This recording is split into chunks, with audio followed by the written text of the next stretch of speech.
I'm coming back from a work trip in Alaska. I hit the ground, phone comes on, zzz, zzz, zzz, zzz, buzz, buzz, buzz, message. Call, it's my wife. Hey, a lot of messages. What's up? I said, she's okay. I found her in the tub, full of blood. She had tried to take her life. So again, completely helpless. Yeah. Wow. And this happens. So this cycle goes over the next couple of months where we are trying to help her, trying to get her treatment. She's in and out of various facilities for either substance or mental breakdown. And then then we're at the house, and her sister starts screaming and says she's in there. She's locked herself in, and I think she's hurting herself, right? And so she's behind two locked doors in the bathroom there. And now my kids have only ever seen, me wearing a Green Beret, right? So they've seen Dad wearing a Green Beret. They've never seen Green Beret Dad, right? So now my daughter is probably trying to take her life again, was what we assume, behind two locked doors, and Green Beret Dad comes on, right? So those two locked doors they're hollow core doors. They're about 17 seconds for me to get through, right? If you know what you're doing, which they were. So I blew right through two doors, and then she comes at me, and I put her into a restraining hold because I don't want her to hurt me or hurt herself. My kids' eyes are ashen, right? Because they've seen Dad wear a Green Beret. They've never seen Green Beret Dad before, and that's really scary for them, right? I'm in a zone, right? Because I don't realize this until I've got her calmed down. Medics are coming, and now I can see the effect on my kids. I'm like, wow, what just happened here? And so she goes back into the hospital, and my wife at this point she is really having a hard time reconciling how a God that is omnipresent, omniscient, and all loving allows for this to happen. She's having a real crisis of faith, as is her brother and her sister. Yeah, of course. And I realized, like, there's nothing I can do. I cannot save this child. And I go to bed every single night wondering, petrified, am I going to wake up and she's going to be dead? And out of my own fear and out of my own self-preservation, I guess, I said goodbye. I let her go. And I accepted that I had lost my daughter. I still loved her, and I still wanted to support her and do all the things I could, but internally, I had accepted that she was gone. And she's still in the hospital under medical care at this time? Or She is at this home? point, back and forth, yeah. Okay. My wife will not let go. My daughter screams at her, just let me go, I want to die. She says, I will never let you go. And I don't tell her I'll never let you go, but I basically just say I love you. I, on the other hand, for the church, like, all I could do was reach out to him and grab tighter. It's all I knew how to do. I was petrified for my daughter,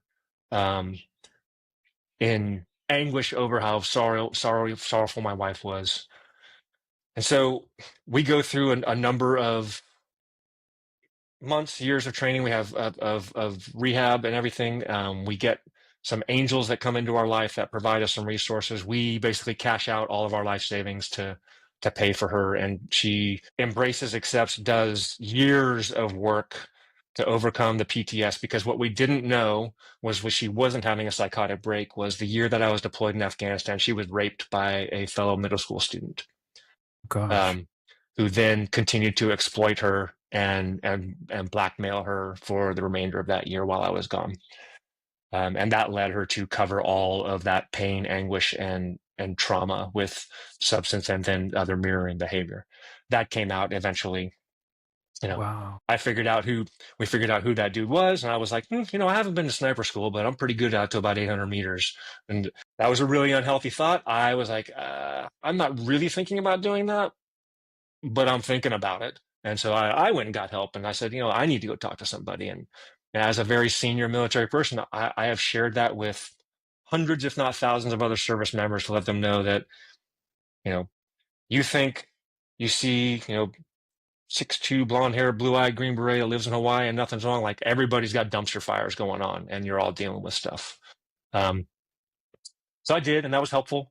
And about that time, I was serving regular lay ministry. I was lined up to lector at church one Sunday. I had just found out, and so now she's on the other side of this treatment. She's, still got all kinds of challenges and everything, but is doing pretty well.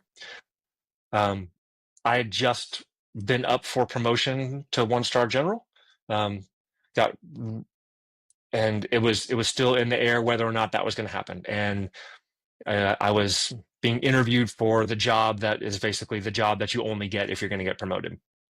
So I find out on a Wednesday that you're not going to get that job, which means I'm not getting promoted, which is okay. I was okay with that. I had elected to stay in Hawaii and not necessarily pursue that career after I went back for the 10th time. And my wife was like, "Hey, that's an awful lot," and I was like, "I understand." And I, and then the next day, the branch that manages me from Big Army said, "Hey."